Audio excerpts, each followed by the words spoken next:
ala ada nyoma la ko ke kaba ko bari akwa du purana kono afa ya duruna ila dibi kai ba kudugat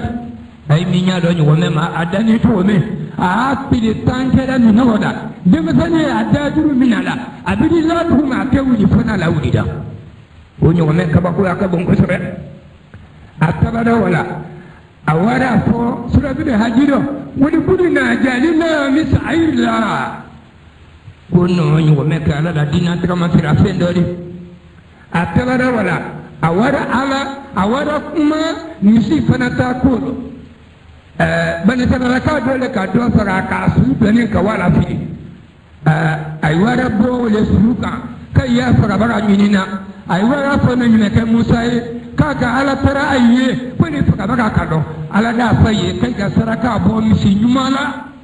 nay do saraka bo misi nyuma dola ay ko su do tai ka ala ni suka ana wuri ka fara bara ka ko o kera siradir bakara ko do kai ka saraka bo misi nyumala ala la toko bara fe bisi fanama ama se sagama du qur'ana kono ala ta toko ama se sagama ama se bama akoni asiya nyomema asida bisi fanama ala la kala alo ala la kala no ila sallallahu alaihi wasallam ni muhammin bora sedere kuma kata jumala iture ye fogata juma seri ka annama karaba barana ada ini wonyo womeka sarakari ala la kala ko sallallahu alaihi wasallam ni muhammin wara witere tuma jumala ka tuye foga juma seri ka annama karaba bagara to ko sidan sima akuy ko ni muhammin wara lere sabanna ma jumala ka tuye foga juma seri ka annama karaba kabasa saka jigi wara ta daraja sabanan amma ke folodi amma ke filanandi fo sabanan wala bayira ma ala la kala la kuma ni no ani ala ta foro ko nyomele nyaro misitu ni bewala bisimila ala la kala do la faka di chayara sagala ala le ambo chayara sagala loni ne ko kundo mola abe do ya ka mantu ni yake no te na fora ko min ka gbele ko amantu ko ni be ta ni wona sero be de misisano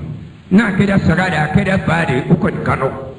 wide ya to ala da fakadi shayara sagala ala fakadi shayara wala ma utula namo malikinan kaino kam min fo ante wala uka bimama maliki ko le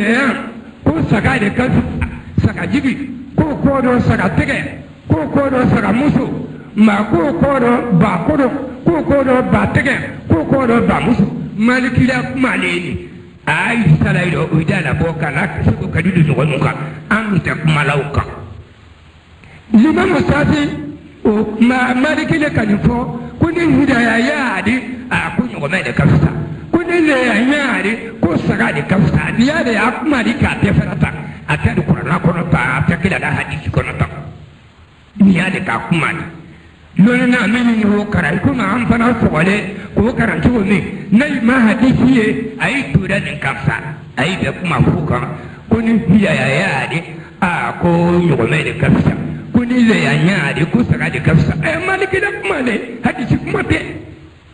hadisi wuro ngane atani tendo ka fokira no asambaziyata atekira la famngani sabab kuma atu tendo atu bismillah aturo aywa ana la kala sallallahu alaihi wasallam adam amusu kononto abe bugari kono adam amusu kononto de musikele le nyado a misibi mingono ko la kala adam amusu kononto de musikele na hidaya ya sanado kai tiara hidaya ya do kai tiara le ya sanado ko kamo wula obe to mon ka de misida mini mu nyalo ugo kibiro farakino su gwangam faka kasoro ala la kila anu ke hudiyayo be bole yamani be bole sami be mujita boro kana ke nyonga abaidan wuru la msikili wala ndo na kidi atumbuke be bole tayoro no mujita ki asaf ke ka ala la kila kuma kan boyi antu kedan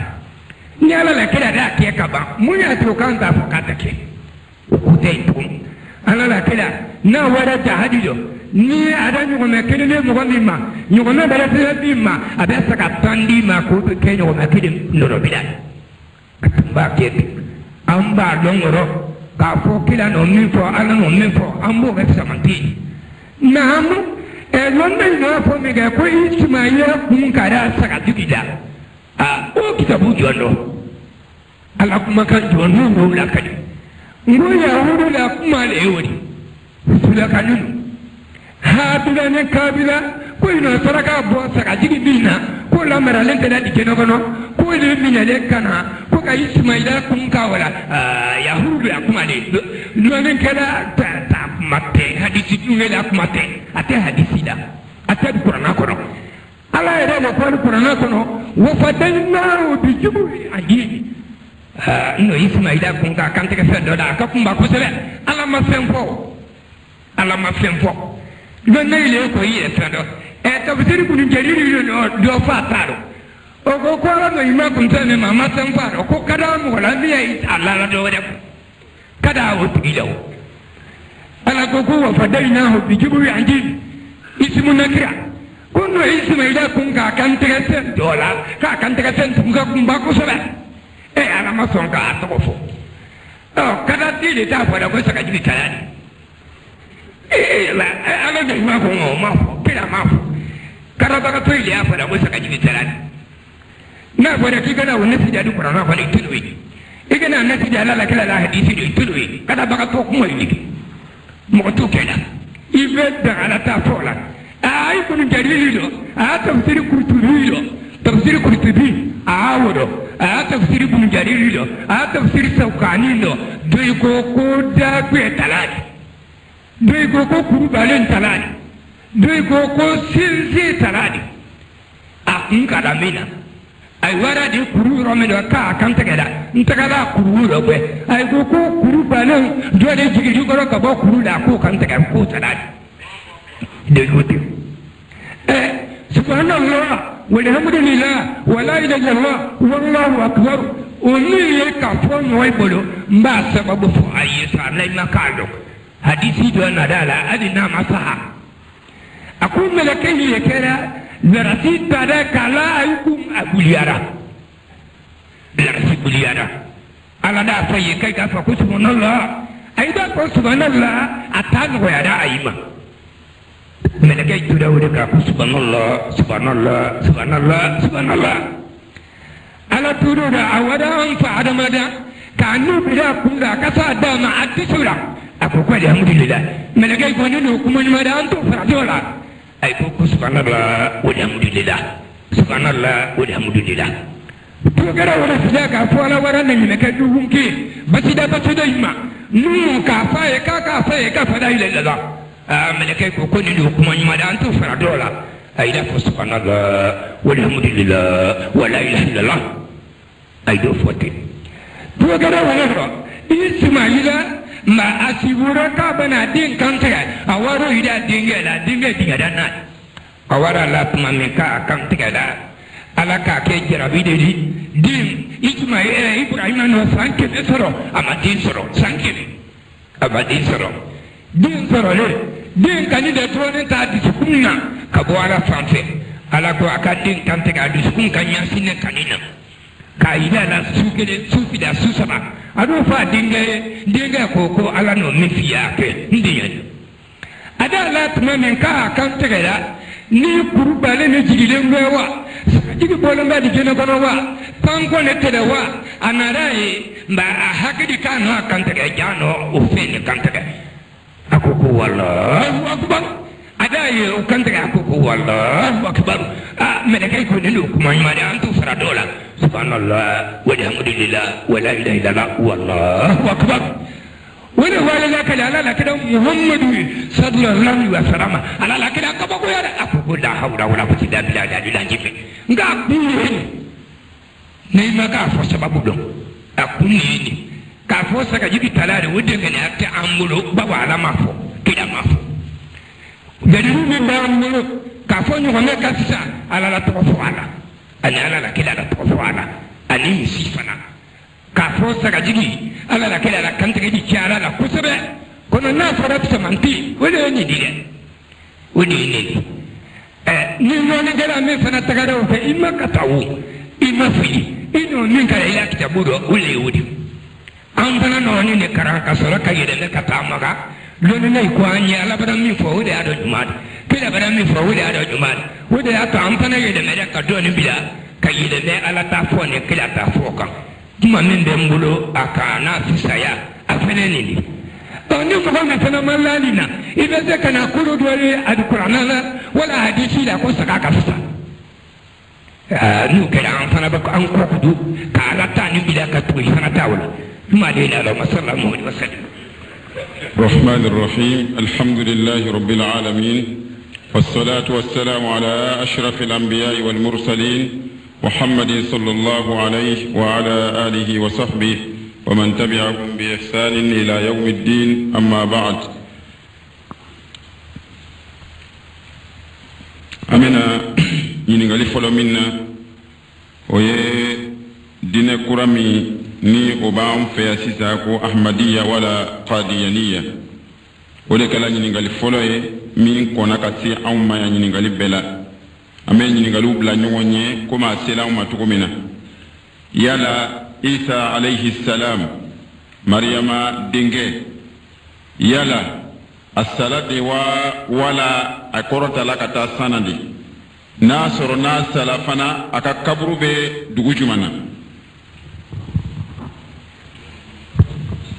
Alhamdulillah rabbil alamin kariya ni muno kuma mi fo isa sakuro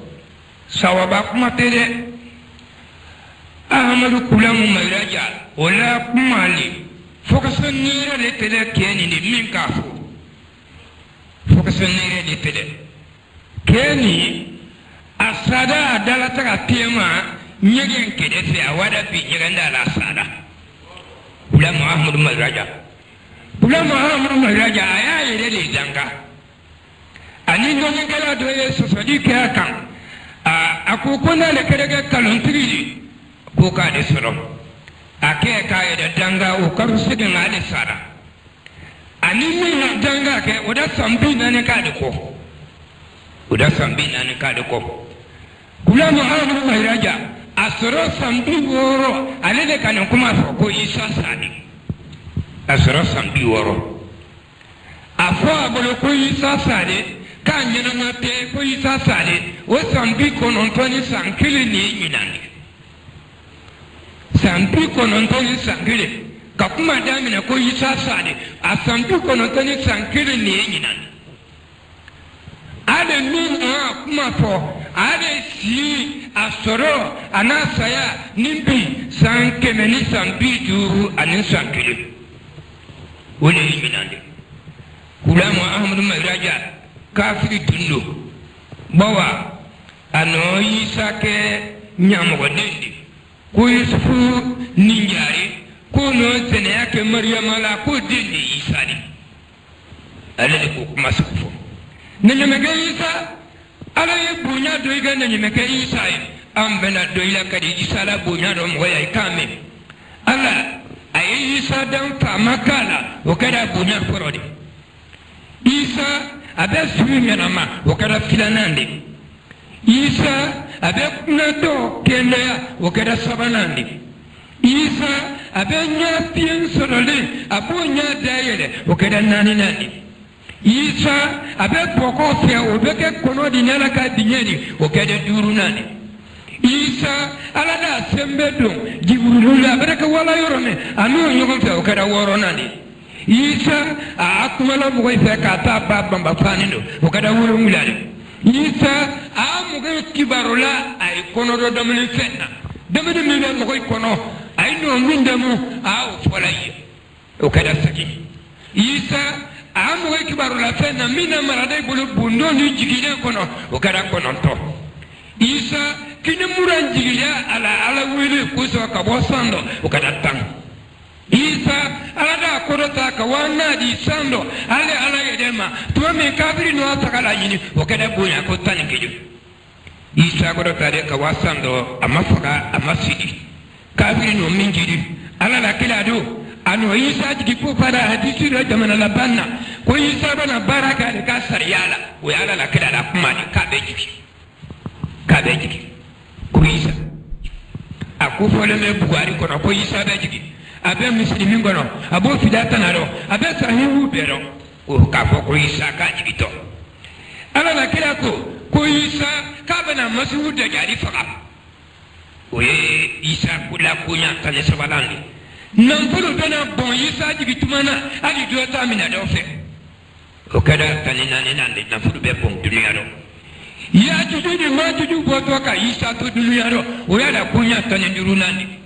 ara la kila no kunya tampo o kunya ta o le keto kiyama saka mada sudunya isa jigi e dori akabara ka kida ka sariyala abe bugaro kona abe misilimi kona bo fida sanala kamana bi hurada tama kila ko maranga di mansara ni mimbolo abana sirinya maryama denji to ay tema fajiri sebi wakati isa bana jiki ako folembe bugari kono ka ku fo misilimi kono ka ke kititi kala di nati ni abe ila sadiba do kadi ka boy kana abe le saka isa be kumi yele me ala la kila da dinaro ate tinye ka nisongo mina kafiri la ka tui tuma isa na to tuma me nan folo boni ibila nyaga diba ga nyini te mo ko sore ya di mima isa de na to tuma kafiri ate nan folo mina ida kai to kafiri aka ni mado dina ro abifaka abodi yele na ala la kida ta sariyaro ate nisongo mina aida bawa nan folo boni ile na do ya abu faka ala la kida tele ile to me ka tui isa to keda isa tu keda bismillah o wakati ika sujudu kidbe adaye akaksa dunia la ne fami dunia ro abeti wole fone mal qur'ana kono wa inni ahli alkitabi ila la yu'minuna bihi qabla mautihi abena di mana isa ma sali isa ka sa masa fara amma sa fara ni kuma ni ku fole me bugari kono isa jigi babudo bugari kono te isa jigi babu isa jigi to sigata ni mo mi da isa jigi ko na kari ibrahima la kila kuma kan na kari da no te isa jigi ko sigata do ala la kila no afo ya juju ni ma juju boto ka isa to dunya do masu de jadi boto kira ke isa ka fara da ba do boto du makolo do ala la kila dan be la kadi tiri saba bola tiri boto tiri biro kila do la kadi ta do boto abe mo ko gbengen ka bo tiri bo ku atiri bi kila do la kadi sani o bile do kenema nay ko kay wata tege ite se ka tege ka soro ala la kila do ni be fo ko ni be ke to tumami ni isa na da dunia isa jigi ko ay kana siga do de mo ko isa te jigi wo ye kalu ni isa be jigi siga ta abe jigi ay dugu do ye fora ida la pansan ko isa ka buru do ni kalu ni a fota ka fo isa mana jigi ka bana muso fudu ka bana din soro oye hadisi do kono sahihu dawadi ajiki ko kono ye sahihu do samuru da beke logo bela fati manayana sa anyara madin bituro nywana sudugu ni saka bituro nywana ni isa jigiya foka se samuru da ma o kono keto wala de be asabati da be jigiya kadun tar sigata yala dajali abola kabade wala abena na bode nasoro abola wala mabochondo jone yere dajali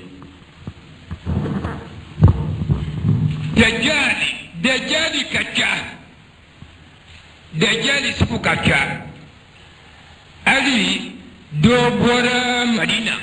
fo umar tijikali la ko ye dajali di no to te ko safi o te dajali di dajali yere o mabo kono o ba fudu sambi saba abada soro abada dajali soro amadin soro ka kwalinya aba fuda fama o sambi saba ada kono ta o kono le keda dajali di ya hurudu sulakani odo kuni bilada baka tamimun dare te da kudun kono ayimo wadama karo kelen wala karo fila fono badi keda katani kuluni ay wara se masiu de jadi be yoro minda itagara se ayira sendo ye ma aika o fe si afari ko be mulkule sida afari ko be ko jasas kuma da ife kai ne ba gungunga kai na kaba ko yi ari da gungunga ai wara masu da jadi ne ga dunin ba sinna masu da jadi dai mangini ga ko yara ko kun fe nan da yime kai bolenwa ai ko na mun ka bode kai do na teke da chugode a kudai sonama kudai banama ko chama ko ne soni tamin ndani ko do fa masu da jadi akwai ma ai la son ka sai ai ka son ko ka sai aya son bariya ala la kila sallallahu alaihi wasallam tamin ndani na da wodo ka wala kala ala la kila saba mini ye ni ala la kila sana no loni mina uma adama dindo wala tamin ndani di kila mazoni mina mo sima ni jibril te fata min ndani etaba ko ye ka ba ko bari ala la kila ka loni mina mo ma ala la kila tamimu ndari na raddan daga ibaye tumami asiwara awara misirila kayele mimbarika ka kutuba karama hoye kuna tele kuro fola ayi ala no kibaru minna no moye minya walai ono afonyeta afoka wodema kwala la kila no loni ndo mina tamimu ndari ma musuda jadi man kutindo musuda jali abena bo amabo folo de abena bo musuda jali potol do mi ala bo lon janya ke sankile bile mabi o dile barabi dile min boto woko ala bo janya ke karukile bile mabi sadi jate belo problema no karukile dile bila tile bin boto ko ala bo janyake nyogo kile tile mabi no tile bila masu da jali a tile bina ne kala duniya do tile sabani ne ala tile to o ka to tile bi sabani tile wolumla o be kana duniya tile hake no banda ka bade akube ban masu da jali ka fo ka wato mo do kaburu tere ko ko huma ko nyanamaya o tettinyani akoni abana se tugulo dala abeke madina ni moy be bo kataka ko ne moy wara ko ako aba ko moy ma ko yana kai be di mana yaba ko ne ay tigiri kedo bena ay don taraji ko umar ibn katabiya o ba fo ko ala la kila do e ko fo anye ante di mana ka fo e aladi te aladi abu ke mina ko kantege na do kantege abu tege mana do tege be kudu ko do kuye tukuntu nyona ka fo ma ko ka wuli o be nyana mai ko ka wuli o ba fai ko ne baralla ala ke ka don tigi abe ko be ke saka o kan tege da ta saka tege da tu akefe de ko kilinge ka fo abara fe no mo mi ma o fu ka di ko nyana ma o te masu da jari ko ko ne be ke fitina badi abobe ke fitina badi amma bo fura abena bo suda kaninde abobe ke fitina badi bowa masu da jari bara bo na ko ji kana min bara san banayi na ko san kana na min bara san tenayi ni mo mi ni mana dama wala te kan bena ka bo kongoro abe simbara farin be nonola ni mo mi madi mana yama abe kan bena ka bo kongoro abe fasadi kuma akudo ka budu ala buka e kala jarab masu da jari ko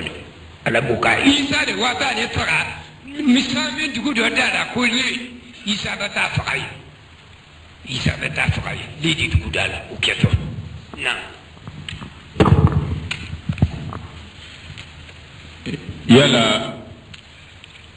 kila de wara benanna ala kara ko bele sallallahu alayhi wa sallam dunya nin to ko no ote ka adama din wadanna ala la kira ko fe kira ya katimi nabiyina ne alqur'ana kono mun ya to ko dole bena fan na ta be kono fola abe tajalina abe kafiri abe musriku abe kalum fala kila no de fo ko kalum fala bi sabana to o be afala kali ne meni ni me mo no ta ala kila ko de o teketu mo mo bo fo kalum fala ka tirido abara sara ka kan ka fa mo me mo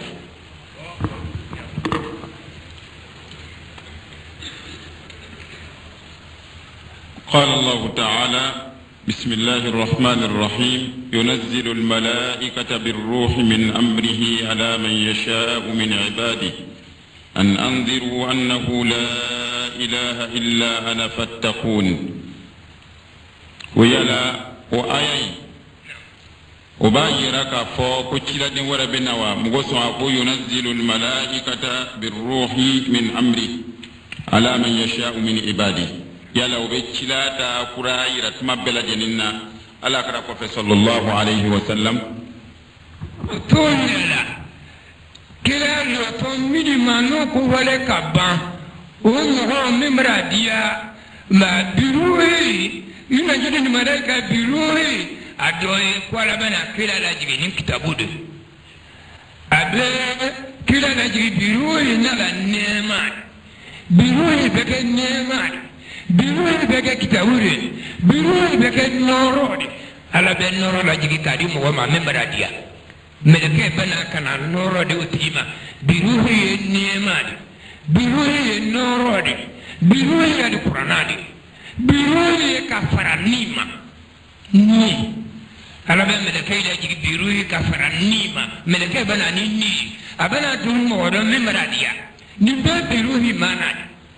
yuna jidi ni malaika to abe malaika da jigi biruhi ni kelayani abe malaika da jigi biruhi ni neemani abe malaika da jigi biruhi ni kelaya kitabu alqur'ani tawrata ni injili oye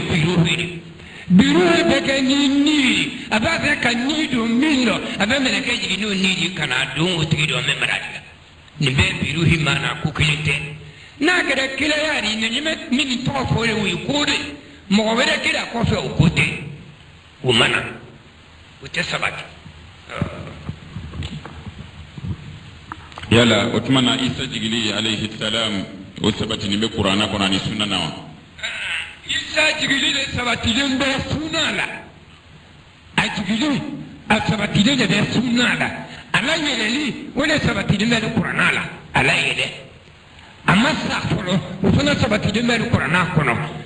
وإن من أهل الكتاب إلا لا يؤمنن به قبل موته أما سافروا كفا نجري تنا لكفو ألا لكلا لكويدا أي لله ألا نويدا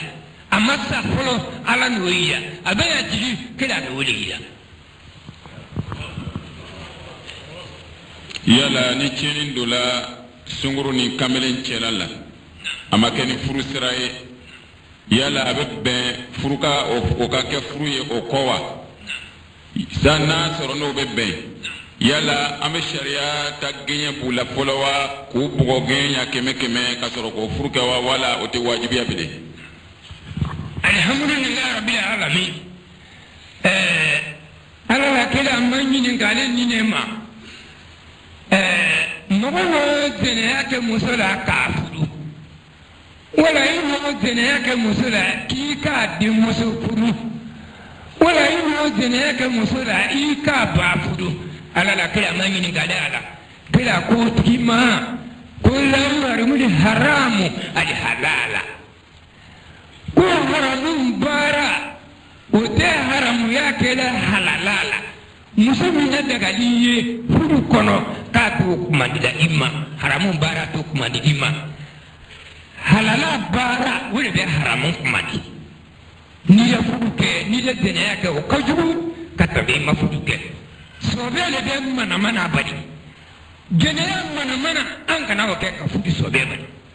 kila de ko ten ni dɔ bɛ yɔrɔ jɔn la ni ko ten ko kila ko ten ne b'a fɛ k'a yɔrɔ ɲini a y'i kunu maa ja la ko la ye haramu de haramu de halala a d'o ɲini kuma min fɔ bani a bɛ tigi ni sunna kɔnɔ. naikara ka ɲinina tigi sunna ayi naikara ka ɲinina a bɛ mɛri de la u taari kɔnɔ